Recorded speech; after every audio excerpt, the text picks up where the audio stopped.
Hello, everybody. My name is Alexandra Popovic, and I work as Education USA advisor in Sarajevo, Bosnia and Herzegovina. Today, we start a celebration of International Education Week with our one of our favorite guests, Marci Fradkin from Valparaiso University. You got it. I got it. Thank You got you. it. She's going to be talking to us today about a very, very important topic, how to research US universities and US schools. I hope you will enjoy the session, and if you have any questions, please feel free to ask them. Thank you. Marcy. Okay. Okay, well, my name is Marci Fradkin, and I've worked at universities all over the United States. I've been an international student in 2 other countries, so I know how hard it is to research universities overseas. And I also know how confusing the American system is. I'm trying to show you what we really look like right now. We are, in the time of COVID. So there will be a lot of photos showing accurately portraying what our campus looks like right now. We did have an on-campus experience at Valparaiso. We are moving into finals this week is finals. So finals will be online, but we were doing in-person, hybrid, and online classes prior to that. That's our president there in the middle, but we are having a mass 6 feet away experience on campus is how I would describe it. But I've worked at a wide variety type of institutions. I worked at a community college, Shoreline Community College in Seattle. I've worked at Texas A&M that has around 65,000 people. I've worked at Drexel University, which is a private co-op school in Philadelphia. I've worked at UC Davis in California. I worked at Humboldt State, which is part of the Cal State system. And so I've worked at a wide variety of universities and types, from my school, which is now 4,000 students, to the largest university I worked at was Texas A&M with 65,000 students. And I've been to Bosnia probably about 5 or 6 times. I love Bosnia. I love your guys' food, love the people. I used to work with the Flex and Yes program. So I've even worked with high school students. So I'm very familiar with you guys, your schools and stuff like that. And also that you guys are often on a budget. There we go. So it's overwhelming, US education. If I had to complain about US education, there's too many options, there's too many paths. There are over 5,000 universities and colleges, including community colleges in the United States. So do you want a big university? Do you want a small university? Do you want to be in California? Do you want to be in New York? Do you want to be in the Midwest? Do you not care and you only care about price? This is a map showing, all the different universities, showing how many universities there are, and the density of the universities. So it's really, really, really, really complicated thing. And there's private versus public, and we'll get into that even. What I always say to students is, start a chart. You're gonna get overwhelmed by the data of information you need to research. I don't care if you're a bachelor student, a master's, or PhD, do a chart. But you have to decide what questions are important to you when you do a chart. Of course, the website's very important. The type of university, private versus public. What does that mean? Private, I'm at a private university right now, Valparaiso, and that means that we don't get government sponsored. We still have the same accreditation as UC Berkeley, but we don't get funding from the government. Harvard is a private university. Stanford's a private university. Valparaiso is a private university. I did a presentation recently with Temple and Shoreline, and I could talk about Shoreline because I worked there for 5 years. Temple is a public institution. That means they do get funding from the government. They are a research university. That means they have bachelor's, master's, and PhD programs. Then the third kind of school is a community college.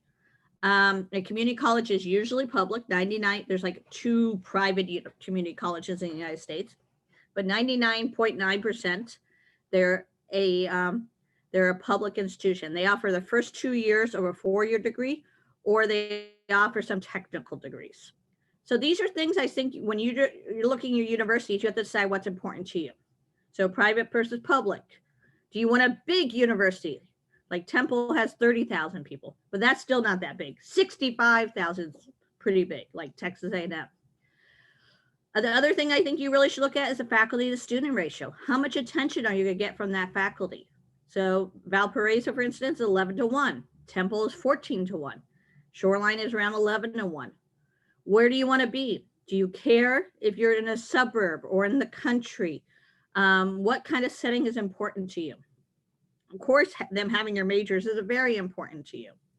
What is the job placement rate after graduation or placement rate into a higher degree? Are you an athlete? Do you care if they have NCAA division teams? Do you want Division I, Division II, Division III, and Division IV? 1 and 2 gives you scholarships. What's the deadline for applying? Very, very, very important information. Can I start at home? With COVID, hopefully by the time you guys are coming, COVID will be over. Hopefully, inshallah. What's the tuition? What's scholarships like? Because, for instance, my school is 41,000 right now, but we offer scholarships up to 30,000. Texas Temple is only 34,000, but they do offer some full scholarships, but most of their scholarships are only in the $5,000 range. So you have to look at the cost of the school and the scholarship. For instance, Shoreline Community College tuition is only around $9,000, but they only offer $500 scholarships. So you can't say, some people will say, well, how much is your scholarship, and not ask the tuition? Don't ever do that, because they're so cheap. It's okay to have a $500 scholarship. Do they have an application fee? Some students spend over $500 just applying to universities, because you have to send official transcripts, you have to send official SATs, and they have an application fee. Valparaiso, no application fee. And application fees can range from none to 25 to 50, and some very elite universities will even have a $100 application fee. What are the test requirements? Are they on the Common App? Love the Common App. You can fill out like 10 applications with one application. Really, really cool thing. And do I need official transcripts and scores? You can spend a lot of money setting official documents in. But you guys have to decide what's important to you. So you should come up with a chart similar like this, so you can keep track of all the information. And then you come up with a calendar of applying. The other thing you have to do is choose a major. Now, don't sweat this. If you're an undergrad student, you do not have to sweat this too much, because undergrads, on average in America, switch their major 3 times. You're going, what? So yes, you could have direct admissions to engineering or computer science or theater or English, or I started out as a political science major and I switched to Middle Eastern studies. So it's very common in America to switch majors. So don't sweat this too much. But you should kind of have an idea. Am I thinking STEM? Am I thinking humanities? Or, does that school allow a double major? A lot of our students will do, I have one student right now who's double major in computer science and math, and then he has a minor in business. My major ended up being Middle Eastern studies with a minor in technical theater. Minor is a lesser degree. So it's very common, especially at my school at Valparaiso, to do a double major. Engineering is a little more challenging to do a double major, but most of our other major students are doing a double major. But you still should have an idea. What do I want to do? Write down 10 things that you love. I love biology. I love working with kids. I love making money. What's important to you? What are you good at? Look at your transcript and go, I'm really good at math and science. Okay, maybe I should do engineering. But if you look at your transcript and it shows that you're really good at humanities or English and you want to go do engineering, maybe you're not ready for that. Maybe then you do a community college first. How much money do I want to make? It's great to be a teacher. I love teachers. My sister said something really mean to me the other day, though. I work in education and she works in the private sector. She goes, well, if you wanted to make a lot of money, you would have picked up a STEM degree. And I'm like, that's just so mean. I go, I care about people. She goes, I care about people. So a little argument I had with my sister, but how much money do you want to make? Is that important to you?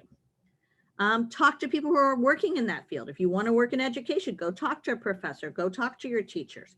If you're interested in engineering, maybe try to find and do an informational interview. That's where you're not trying to get a job or anything. You're just trying to find out what that field is like.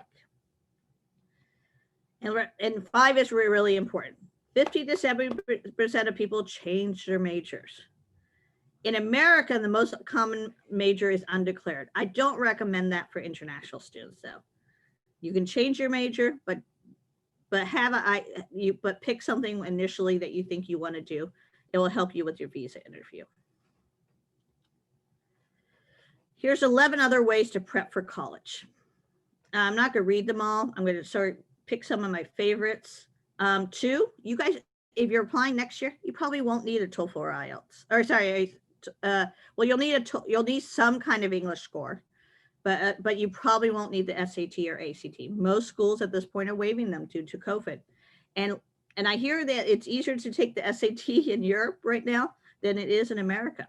My friend's daughter lives in Seattle, and she's tried to take the SAT 3 times, and they've all been canceled. So that's why they're waiving it for this year. Research, virtual visits are really, really important. You guys are very lucky in some way. I know this sounds crazy, okay? But a lot of things were focused on you students visiting campus. Majority of our students we get are American, right? So they can visit our campus. But it's even challenging for Americans at this point to do visits. So there's a lot of virtual visits available. So I recommend starting to follow the Facebook pages on your different schools. For instance, last weekend, we had a virtual visit on nursing and health professionals on my campus. The week before, we had engineering. We're going to be doing an interview with our astronomy professor. So there's a lot more opportunities in which you guys, because you guys are at great distance, can take, you guys are somewhat lucky for these virtual opportunities. So these are available to you.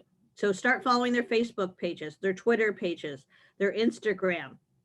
And the most important thing I think you could do is number 9. Talk with your parents about your future. You guys are not, what can I afford? What do you think I should study? Who knows you the best? Probably your parents. So figure out what you can afford, how much of a time commitment are they willing to do, and figure out the best path for you. Oh, I think 11 is also really, really important, is look at the overall cost. So for instance, the California State University system and the University of California system, their tuition is a lot lower than a lot of other states. For instance, let's take the community college system in California. Their tuition is around $7,000 a year. The tuition in Seattle is around $10,000. You're going, great, I'm already saving $3,000. But what is the cost of living in that area? The cost of living has to be figured into your overall economical cost. So for your document to get your visa, the I-20, the cost they require in California for the community college is around $27,000 because the cost of living is so high. Versus the cost of living in Seattle, for their I-20, they asked for $20,000 total, including tuition and cost of living. So it's $20,000 versus $27,000 in California. So yes, I want to live in California too, but you have to take that cost of living into consideration. You have to look at the price of the university, you have to look at the scholarships, and that cost of living is a thing that many international students forget. They all want to be in California or New York. Well, those are the 2 most expensive places to live in the United States. So take those into consideration. I'm just outside of Chicago. I bought my house now, but I was renting a 3-bedroom house for $1,000. You can't even rent a room. Well, maybe you'll be able to rent a room in California for that price, but you definitely would not be able to rent a whole house or apartment, even a 1-bedroom apartment. Cost of living is really, really, really important. Also figure out what those exams are due. Number 7, what exams do I have to take? You guys probably will not need to take the SAT or ACT. And depending on what kind of school you're at, you might even get out of the TOEFL or IELTS. but it's an immigration requirement to have some kind of English exam to meet for the visa requirement. So you probably will take a TOEFL, IELTS, or Duolingo. These are all different English tests. Duolingo is a relatively new test the schools have just started to take. And the nice thing about Duolingo, it's only $50. And you can do it from home. So if you're on a lockdown or you're nervous about crowds or they keep canceling tests, Duolingo is the test for you. Now, TOEFL and IELTS are accepted at a lot more universities, but Duolingo is very much rising in test scores. Now, if you're thinking 2 or 3 years out, then SAT might be on your radar again. Also, if you're a graduate student, GRE or GMAT might be required. That's something you need to add to your chart. What tests are required for the school? Sorry. Again, yes? Sorry for interrupting, but can you explain me how does it work for students that finish English courses here? If most schools still need proof. If you've done like an ESL course, English as a second language course, they still need proof. If you're at a school that offers IB, A levels, Yes, I am. or OP or AP, most of the time the school, they will waive their English requirement. That depends on the school, but at my school, if you have an IB, you have an A level or O levels, or you have AP, they will waive the English requirement. We need something that's proof, because on the immigration document, we have to sign off that you have met the English requirement. Okay, thank you. Does that answer your question? Yes. Also, if you do take the SAT at my school and at many other schools, that can also meet the English requirement.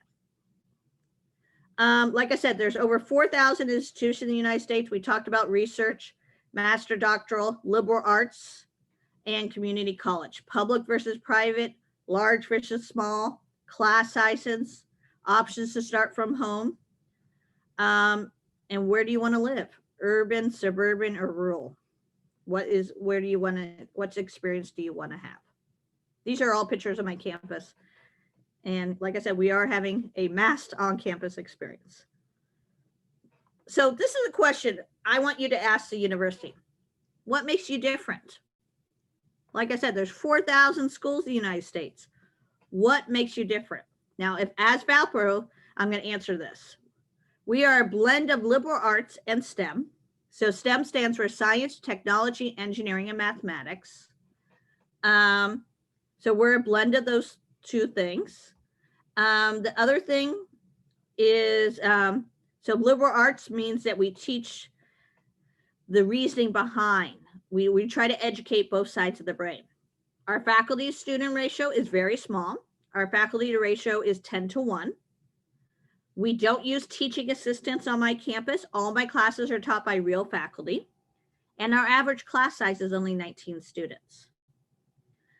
We do hands-on learning. We teach by doing. You're not just gonna read about or listen to a lecture on how to do computer programming. You're gonna be doing that computer programming at my school. I'm using my school as an example. I want you to ask those universities and colleges, what makes you different from so-and-so? Or what makes you different from schools? So that's something really important that you guys should ask. Another example of hands-on learning is that our biochemistry program is, we have a brand new biochemistry building, and it's focused just on undergrad. We only teach biochemistry at Valparaiso and the undergrad level. And we only have one classroom in the whole building. The rest of it is all science labs. We teach by doing, hands-on learning. You sometimes will hear it called experiential learning. So how do you learn? What's your learning style? What's good for you? Do you just want to listen to a lecture? Or do you want to have a small lecture and apply it in the lab? And we even do that with business. We have a business professor who hands every student $20 at the beginning of the semester, and whoever makes the most by the end of the semester gets the best grade. They have to come up with a business plan. They might merge with another person. They have to come up and figure out how they're going to do this. How many clubs do you have on campus? These are all questions. What is important to you? But you really should be asking, how are you different? Because everyone will say, blah, blah, blah, we have this major, we have that major. Oh, we have a lovely campus, but what makes you different? Okay. For grad programs, you have to decide, are you looking for a professional master's? These are more like job training. That's what we offer at Valparaiso. Like we offer a master's in computer science. We offer a master's in digital media. We offer a master's in data science. These are masters at my school. These are professional masters. They're there to help you get a job. They're not research based. But maybe you are more interested in the research base. So you might want to go to a large research university. Research programs, they do more. You learn the theory, but then you're also spending a lot of times in the lab or doing a lot of time in the library doing research on your things, or maybe you're doing test subjects and stuff like that. When you're picking a graduate program, do you want a professional school that you're just going to do a master's and get a job? Or do you want a research program that could probably lead to a master's and a PhD, or a direct entry into a PhD? What is important to you? Meeting English requirements. We talked a little bit about this already. There's many ways, and this is constantly evolving, but we do need to show proof of English because of immigration. And this is for undergrad or grad. Undergrads often get a little bit more choices than a grad, but these are different ways you can meet those English requirements. For instance, IB 5, 6, or 7, O levels at B or better in English, AP exams. Some universities and colleges, if you could prove that you had an English curriculum, will waive it, but it depends on the school. And this is why you need that chart. Can I meet that English requirement? Like I said, these change every day. What the requirement. Now, a lot of schools will say they're test optional.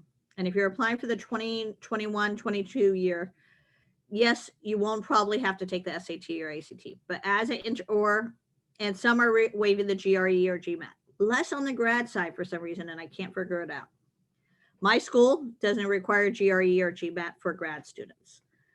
Some of them are doing it because of COVID, but there was a case in California where someone's students said the SAT and ACTs are not fair. So the University of California was already pre-COVID getting rid of the SAT and ACT. But people keep asking me, what does test optional mean? That means you will not be badly affected if you don't take the SAT or ACT. That will look at you as the same student with this SAT or ACT for admissions and for scholarships. But there's a whole website at the NCAC has a whole list and a definition of what does test optional mean. These are all schools that have signed on and committed to being test optional for next year and sometimes for 2 years. But it's something that is constantly evolving. And if you're applying 2 years or 3 years out, it might be very different by then. Well, I just wanted to give you a snapshot of what my campus is looking like. And, who knows? Maybe that vaccines, I'm praying those vaccines will be okay. Or we might be in this social distancing by next fall. So I think you should be asking them, what is your campus like right now? So for instance, a lot of the schools on the West Coast are online only. So as a new student, you might not be able to enter. And these rules are constantly evolving, but this is where Valpo is right now. If you came to my school for January semester, and we are accepting for January, for grad and undergrad, you would have a 2-week quarantine. If you're undergrad, you can do it in our dorms. If you're a grad, you probably live off campus and you do it in your own house. Our on-campus living is open. We're having in-person, hybrid, and online classes. Masks are required anytime you're within 6 feet of someone, and anytime you're inside, unless you're eating, or in your dorm room. And to be honest, masks were required in the dorms for the first 2 weeks while we were trying to equalize things. First, can you start remotely? Some of our programs, yes, you can start at home. Our master's in IT has a start at home option where they can do it's a 2-year program. They can do up to the first year at home. That saves money. And we're accepting Duolingo. where we weren't accepting Duolingo before COVID. I pray we're back to normal by next fall, but who knows? So I think these are important questions to ask. What is the experience like at your campus right now? I mean, you can see here is our bottom left-hand corner is our career fair. You can see in the upper right-hand corner, this is my friend Mandy, who teaches religious studies. See at the X's? Students are not allowed to sit in the X spots because we're social distancing. Everyone's wearing a mask. Some teachers are tired of being inside. It's just started getting cold here. Are teaching their classes outside. So it's a different experience, but we're definitely having a on-campus experience at Valpro. But it's important to ask, what is your campus like? How are you handling this? Once again, virtual visit. In some ways, you guys are so lucky. We did not have the best virtual stuff on our campus prior to COVID, but we probably have produced in the last 8 months 20 new videos. We are having weekly virtual visits. We are also having specialized major virtual visits. There's a lot more options. I know this is awful. I don't want anyone to die. But the one good thing is that our virtual presence has, and not just Valpo, but all universities in America, our virtual presence has increased due to COVID because it's even challenging for American students to visit campus right now. College board response to coronavirus. A lot of students, I don't know if you can, have students been able to take the SAT in Bosnia, or are they getting canceled? Anyone want to share? You guys know? I'm not really sure. So okay, thank you. We have it. Huh? We have it. It's Alexandra. We have it. We have okay. We hold the SATs. You guys are doing better than America. See, you guys are already at advantage. They've been canceled left, right, and center in America. So you guys have to keep up to date on this. Like I said, follow a lot of these things on Twitter or Instagram, and you'll be able to keep up to date with this information. Another thing I think you should be asking schools about is what's the work experience like on your campus? First of all, are there jobs where I can just make a little money? International students are only allowed to work on campus during their degree unless they're doing an internship or during their degree, and then after the degrees, there's different roles. So one of the things you should be asking is, what is employment opportunities on the campus? Do you have career fairs? Do you help me find an internships? In America, internships, you are allowed to do them as an international student, but you have to have special permission called CPT, Curriculum Practical Training. And so you should ask them, how do you help me find a CPT? But it has to be related to your major, and it has to be working towards your degree. Like all our business students at Valpo are required to do an internship. They can't graduate, so it's part of the program. So, and often those internships are paid. Many of our science STEM students are also doing internships as part of their degrees. Do you have career fairs on campus? Do you have a career office? How am I going to find those internships? What percentage of your students are doing those internships? These are questions I want you guys to be asking. You should add that maybe to your chart. The other thing you should be asking is about what's your job placement rate after graduation? Job, or do I want to go on for a higher degree? So what's your job or graduate school placement after graduation? This shows results. They can say, oh, we're ranked this, we're ranked that. But if students aren't getting jobs or getting into a graduate program, then are they really serving your needs? Students are allowed to work in the United States after they graduate for a minimum of 1 year. So if you're a business student, like management, or if you're a history students or international relations, you guys are only allowed to work for 1 year after your degree. Now, if you pick a STEM major, remember we talked about STEM, science, technology, engineering, or mathematics, you can work up for another additional 2 years. So you can work for up to 3 years after graduation.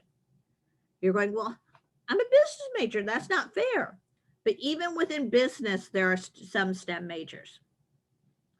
For instance, at my school, if you do we have a business engineering major, and then we also have a business analytics. So you can always do a double major in one of those, Or I have some business students doing a double major in data science or math, so because they want that 3 years of work experience. So another thing you should maybe be asking, if that's important working in America after graduation, is you should be asking, do you have a STEM version of the degree? Our weird graduate program that's STEM is we have a master's in international economics and finance. And you're going, wait a minute, how is that a STEM degree? A lot of math. Probably couldn't do that degree myself, but there's a lot of math. So that's why it could be classified as a STEM degree. Remember, science, technology, engineering, and math.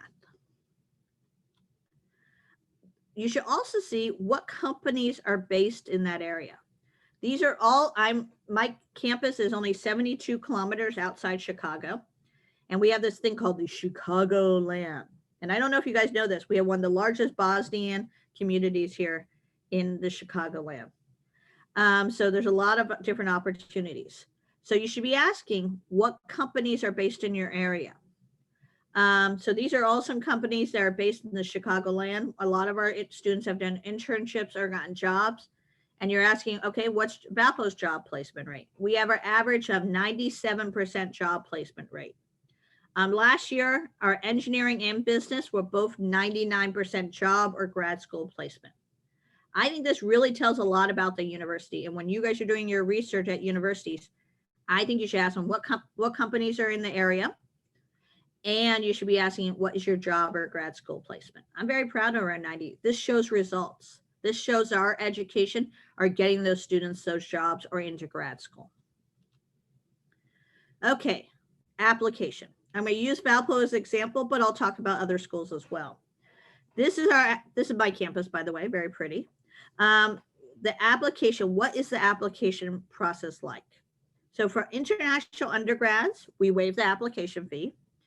You can use our application or the Common App. Remember, the Common App is something that's shared by I think there's over 400 schools. There's a lot of schools on the Common App. So you use the Common App. You don't have to constantly fill out the same information 20 times. Don't apply to 20 schools, but you can use that to apply to many schools. We do require a personal statement or essay for the undergrad. We want your passport.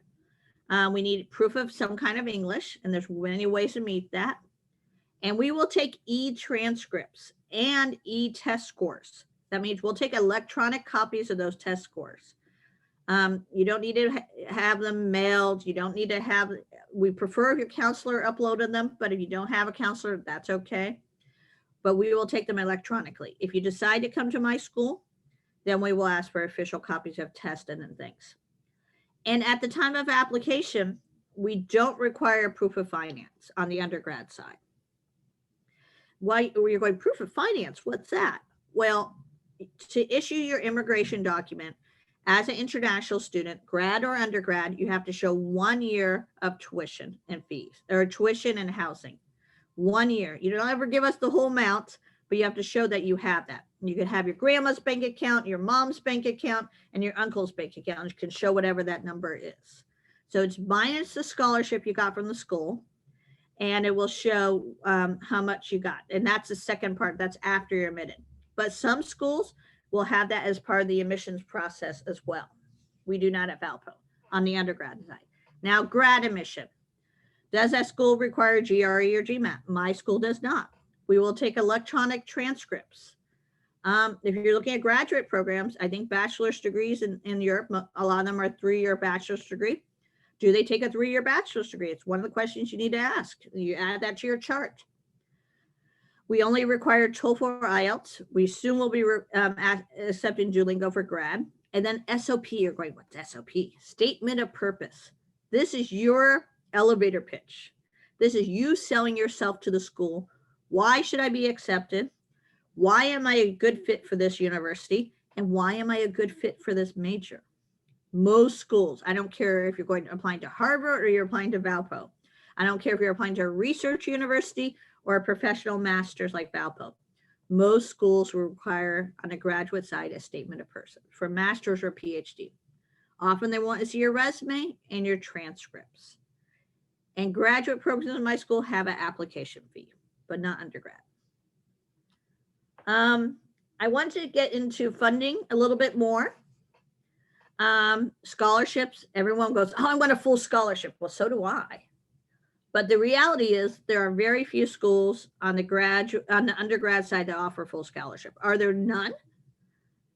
There are some, but they're often, very selective, very elite schools, and you have to be a near perfect student to get those. You're spending money on your education as an investment in your future. And that's where that comes back to that first slide we were talking about. How much money will I make after graduation? So you have to decide what you can afford with your family. How much money am I going to make after graduation? Let's say I borrowed $40,000 from my parents. Am I going to be able to pay that back? You have to figure out where that investment is. People go, well, how do Americans afford it? We take out loans. My sister hates when I talk about her, and you guys will never meet her, so it'll be okay. She is just turned 40, and she just paid off her bachelor's and master's degree. She has 3 masters. That's why it took her so long. But she just paid off those loans. So we often take out loans after our scholarships and merits. So in scholarships for undergrads, there are 2 kinds of scholarships. There are merit.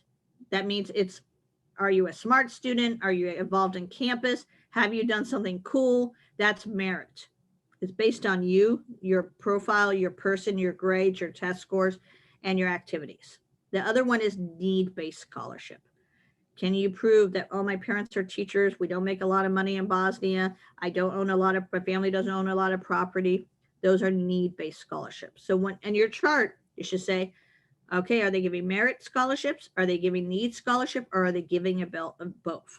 Those are questions you should be asking the university on the undergrad side. And it totally varies from school to school. It is not impossible, but it is very challenging to find full funding. The other questions this figures in, what kind of work can I get on campus? Okay, graduate students. If you're doing a professional master's, most of the time there are no graduate assistantships. There's only some scholarships, and prices different all over the board. For instance, my master's is only around $12,000 a year, which is pretty cheap for America. But our scholarship only goes up to $3,000 a year. So it would bring it down to $9,000. Research assistantships or teaching assistantship. This is more common at big research universities and when you're doing a research master's or PhD. So you have to ask what kind of funding is on the grad side. I've had students, former students of mine that are working on and often now people are not going bachelor's, master's, PhD. They're doing bachelor's, applying for a direct PhD program if they're interested in that research side, and the master's is just rolled into that. And in those situations, often there is research assistantship or teaching assistantship funding. And then you're almost applying as a job to get into these programs. And often they will have full funding because you're working for them. You're teaching or you're working in their labs. Any questions? It's Alexandra. Can I just also, if you can just go back a slide, I just want to mention just something very quick, maybe not for these students who are watching the webinar right now, but people who might be watching the webinar on our YouTube channel is regarding undergraduate scholarships, if you're a student athlete, yes, that might be also a good idea to try to find a school. Your school also has some athletic scholarships. That's be also a good idea to think about that. You have to be a very elite athlete.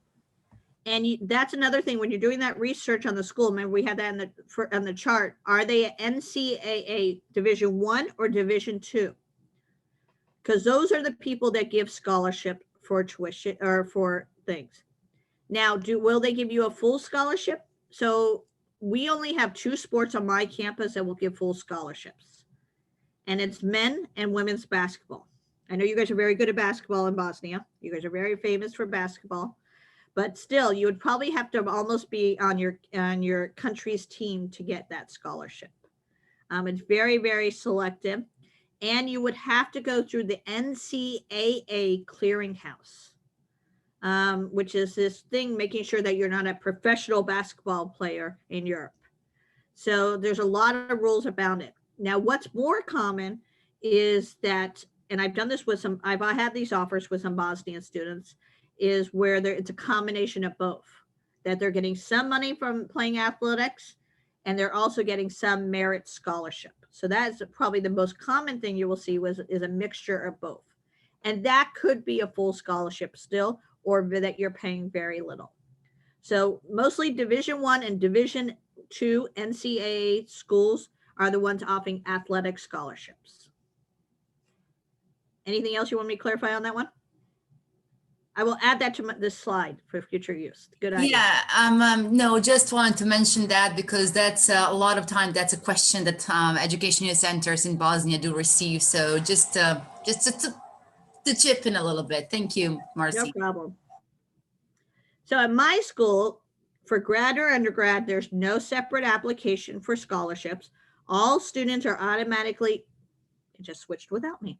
All students are automatically considered for scholarship without a separate application. Last year, about 98% of students got scholarships. Oh, I forgot to add grad onto this one. And undergrad scholarships go up to $30,000 a year, but you remember our tuition's around 41. And grad scholarships go up to $3,000 a year, but remember their tuition's only around $12,000. So this is really important to ask when you're looking at schools. Graduate admission is a two-step process. You have to get past the graduate office, and they make sure that you have all the minimum requirements, that you have minimum GPA, that you have the minimum test scores, that you have your statement of purpose in, that you have your letters of recommendation. They make sure all those in. And this is even true with professional masters. Then we send it to the department for them to approve. The faculty will read all your stuff. They know that you've met the minimum requirement, but then they'll decide, are you a good fit for their program? So remember, graduate school, I don't care if you get professional masters, a research master's, or a PhD, it's a two-step process, okay? Some of them are rolling admissions, and this is true for undergrad too, and some of them have a hard deadline. Rolling admissions means that we review applications as they come in. If it's a more select school or select program, like our physician assistant and our engineering program is a little bit more select, we have a limited amount of slots. Then we get all the applications, and then it's a competition of everyone who applied that year. And that's what you'll see in more selective universities as well for grad and undergrad. Here are some great resources. I'm going to pause here for a minute. A lot of this is information I got from these websites. So you can get into these websites when you're doing the YouTube, watching this video. And there I am. There's my email. There's us having fun on campus with Mass. Hopefully we won't look like this next fall, but who knows?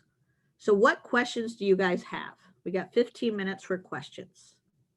And it could be about anything. Like I said, I've worked at a wide variety of universities and colleges. Oh, community college. Let me talk about community college for 2 minutes. If you're an undergrad student looking for a great way to save money, do the 2+2. I was a 2+2 student myself. I went to community college for 2 years, and then I went to University of Arizona for 2 years. So I did community college in Chicago, and then I went to Arizona for the second half of my degree. A bachelor's degree in America is always 4 years. And by doing community college first, I probably saved around $60,000. So community colleges are always government run. They're always a lot cheaper than university, and they're designed for you to get a bachelor's degree. They're the first 2 years of a 4-year degree. Okay, questions, guys. Before students start asking questions, I just want to kind of follow up on what you said about online virtual visits and so on. Sure. Just in case people don't know how to check websites for virtual visits of campus and so on and so on. My colleague from Banja Luka, Bojana Lekic, will actually be giving a Facebook Live session on Friday at noon about how to do a virtual tour of campuses and how to check their websites and so on. So make sure to tune in to our Facebook account on Friday at noon. or just, remind yourself to watch the video later on, because she will be talking exactly about those things. Just And wanted to, yeah. there's a lots of different options this year. And I know it's scary to say that you're lucky at the year of COVID, but in some ways, this is one good thing. We could come up with one good thing about COVID. Yes, with Only good that thing. and all these, responses from U.S. universities, I mean, guys, you've been amazing, getting those SATs optional, getting, accepting Duolingo tests and that kind of stuff. You made our Education USA advisors' lives so much easier. And I really, really want to thank you and thank all the U.S. higher community in general for that. I know you had to do similar things for US students as well, but it really made our international students' lives much easier. We've always been SAT optional at Valpo, but it Yeah. changed how our scholarships are looked at. Yeah. So do you guys have any questions? You can chat it to me. You can turn on your camera or your voice. Any questions we have. And it doesn't have to be about Valpo. I'm representing all colleges and universities. You want to ask about community college, PhD programs, masters.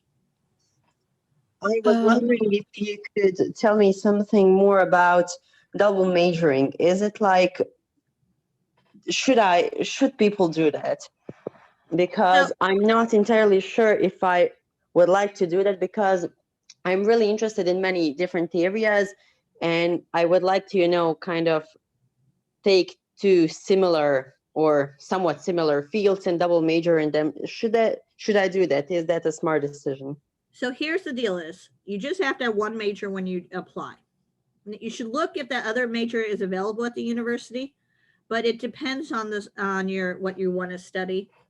When most of our students, when they do a double major, they're still graduating in 4 years. So the really cool thing is, and I don't care if you're at a big research university like Texas A&M or a smaller university like me, you will be assigned an advisor.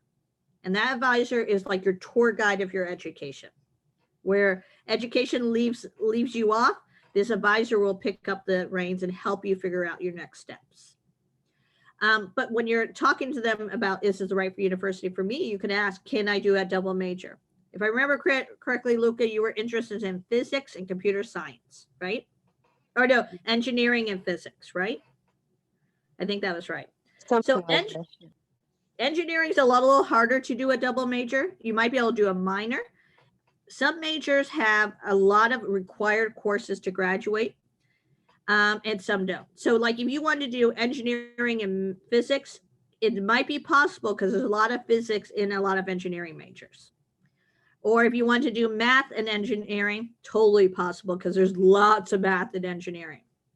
So, but if you want to do something weird like me, and you want to do a major in Middle Eastern studies and a minor in technical theater, it took me a lot more work. I had to take a lot more courses, still graduated on time, but it depends. That's why you talk to the advisor, or you even talk to the admissions officer. Is this possible? This is my dream. Now, when I say I'm a liberal arts STEM college, it's really true. I have a lot of students who will pick a minor totally not related to their major, totally in a different field, because we believe in educating in a liberal arts college. We believe in educating both sides of the brain. So it's very common. You'll see this really cool video about this engineering student who did an internship at NASA and now works there. But she did a minor in music, and she was in like 3 different orchestras. So it depends on the university's rules, and it depends how many courses overlap. So that's how a lot of students are able to do it, is because the courses will double count for both majors. But if you're doing something completely different, like music, you probably can only do a minor if you're in an intense major like engineering. But the advisor will help you figure that out, will help map out what that would look like, how many courses you would have to take a semester. Do I have to go to summer school? And will I be able to graduate in 4 years? They will help you map that out. Thank you very much. No problem. Any other questions? How much money do we need to set aside for applying for college? Like you said, for 1 year or something like that. So my school, if let's say you got the $30,000 scholarship, you would have to show proof of finance for $28,000. but at no point will you ever give me that full amount. That includes your health insurance, your spending money, your housing, your food, and your books. And then usually you pay the school in installments. If you were going to Shoreline Community College, their proof of finance is $19,000. And at no point will you ever give them that amount. So it depends on the school and how much scholarship you get. Okay, thank you. And also, Danilo, if you're asking about the application process itself, how much would it cost? It really depends on several things. First of all, how many colleges you're applying to. And the second, which tests are you taking, and to how many universities you're sending those tests, and are you able to get application fee waivers or not, and that kind of stuff. So if you want to talk about that a little bit more in details, please let me know. You have my email address because you received the link for this webinar from my email account, and we can set up a meeting and talk about those things as well. And that's what I we work. understand that. We work very hard to remove those roadblocks. That's why we will take scanned transcripts, scanned SAT scores, because what they charge like $50, $25 every time you have to officially send your SAT score. That's why we'll take unofficial scores for the application. And then if you decide we are the right fit, then we will ask for official. We know this can get very expensive. I know people in the US that have spent over $1,000 just applying to universities. I also think that it matters to which universities you apply, because universities like Harvard, Stanford, and those, I think they charge higher prices for application. I think $70 is like Right. at Harvard or something. I'm not completely sure. Yes, the application fees even go to $150. I mean, they can be very expensive. That's why I say it's very important for you to work with Education USA centers, because we can help you out with these things. We can advise you how to approach those issues. And also, some schools also accept if Education USA advisors submit your SAT and TOEFL scores on your behalf. So, I mean, that's why I say just get in touch with us. I mean, that's why, yes, I'm a little expensive, but I'm low risk. You can do the Common App. You can send me digital copies, or Education USA can send the copies, and then they're considered official. So it's a great way to low risk apply to more universities. I mean, I know a lot of people, and let me tell you, filling out applications, if you're not using the Common App, can like extend your life a lot more. It could take, sometimes it can take even an hour just filling out the application.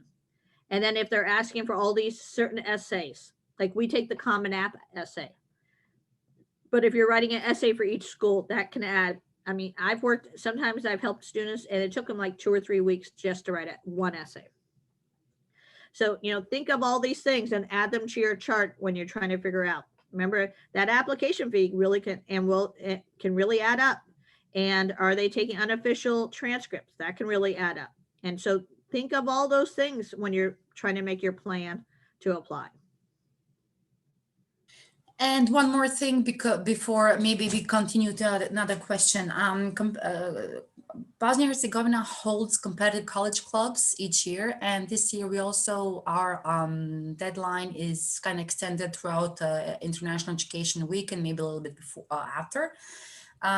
Members of competitive college club can also apply for Opportunity Fund program. So if you are coming from an economically disadvantaged family, and you will find it will be very difficult for you to, even pay for your, I don't know, Duolingo test or whatever, we can pay that for you. But first of all, you have to apply to become competitive college club member. That's the first thing. And then, we can talk about you getting opportunity funds and so on. You can find more information on our Education USA Facebook and Instagram pages. And every time I've gone to Bosnia, we have a special meeting just with the opportunity grant students, or just the competitive college club. They get to meet with the universities on a very private, and they get a greater advantage because they put in the work before they applied. Any other questions, guys? Sorry, so when it comes to student athletes, specifically volleyball, I'm mostly interested in that. The way their application process works, is a lot different from regular students? Yes and no. So it's a two-step process. You want to almost look at you're applying to two separate universities, but you're applying to the athletics and you're applying to the university. So the coaches, there's all these rules, and that you have to. I'm going to find the volleyball for you guys.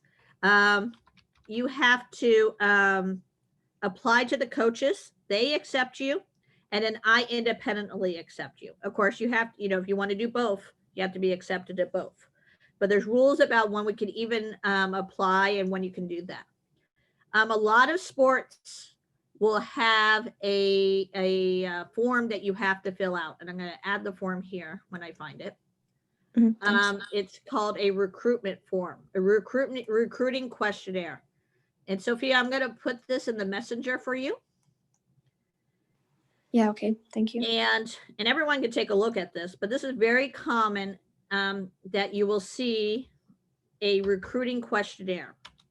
So they will ask you your name, they will ask what kind of team you play on, your birth date, they will ask academic information, what kind of club you're playing in, your height, your reach. I don't even know what these means. You know what it means better than me, Sophia. Reach, approach, block, handed. I don't know what these means. You speak volleyball. I do not speak volleyball. It will ask you your position. And often, I don't care what sport you're doing, you should make a little YouTube video with your highlights. Yes, I heard that. Those two. So you submit the questionnaire, and I added it there. We have it for every sport except basketball, because we're that elite in basketball. We made it to the Final Four before. So we're really, really good at basketball. I'm not saying we have usually 2 to 3 international students on the basketball team every year, but you have to reach out directly to the coaches. But for everyone else, we have a questionnaire, and you can go to the athletic page and you can find the questionnaire, or if you can't find it, just email the admissions officer and say, hey, where's the questionnaire for this sport? But you have to fill out usually a questionnaire, and then they have rules with the NCAA when they're allowed to contact you.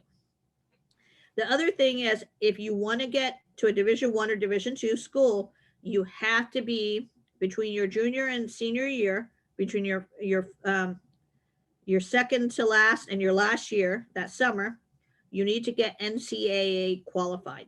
I think it's around $100, $150 to do this. I don't think there's any scholarships, but you have to get qualified that you are not a professional athlete. So we could love you, Sophia, but if you're not NCAA qualified, we can't take you on, and we can't give you any scholarships. Yeah, okay. Thank you. Sophia, just a quick question. Where are you from?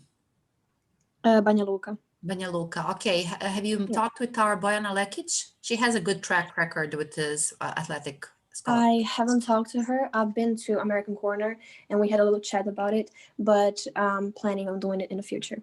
Okay. She can help you a lot. I can help you a lot as well, because I have a good track record with volleyball scholarships as well. So just reach out to us. Thank you. And the best thing, let me tell you, the coaches will say, hey, how much merit can you give them? So we're looking for strong athletes, and we're looking for strong students, because if they can save some money because you're a good student as well, that's very important. I'm putting the link for the NCAA here. And American staff students have to get qualified by this organization as well. It's not just international students. Yeah, okay. So there's the link for the NCAA. What other questions do we have today? It's okay if you don't. I don't have any. Okay. Me neither. Same with me. Well, thank you guys for your time. You guys, my email, if you want to email me, you need help, let me know. Thank you for the opportunity to present. I hope to be in Bosnia sometime soon, but who knows? Maybe next year. And I do love your country and love your food. And I'm really sad I haven't been there for a while. It feels like so long. Well, thank you, Marci. Thank you for accepting our proposal to talk to us. You gave us so much, a lot, as you usually do. This recording will be available on our YouTube channel, and I hope it will receive many more likes in the future. because it really deserves it. Thank you so much for this. Bye, everyone. Have a lovely night. Bye. Goodbye. Same. Bye. Goodbye. Thank you very much.